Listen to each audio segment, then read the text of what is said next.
L'homme est une créature pensante de la nature, une créature qui peut trouver des choses justes et d'autres injustes.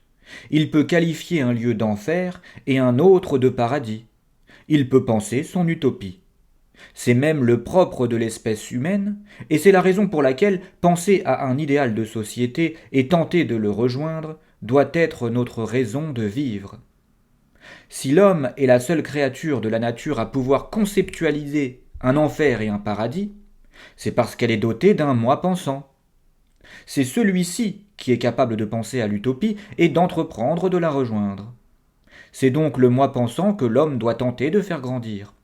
Ce n'est qu'ainsi que la société idéale prendra un peu plus forme chaque jour. Si les usines à calculettes se transformaient en véritables écoles, nombre de petits philosophes en sortiraient. Et que font les philosophes? Ils pensent à l'utopie. Ils écrivent la leur.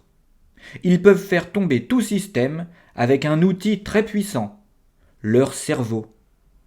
Ils sont de véritables hommes politiques et par conséquent, dans un système où le peuple doit se contenter de choisir son chef, ils ne sont évidemment pas les bienvenus.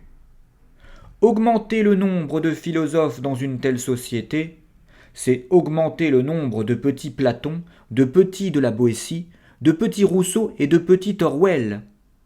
C'est augmenter le nombre de petits hommes qui ne tarderont pas à penser à leur propre utopie et à faire s'écrouler le système injuste.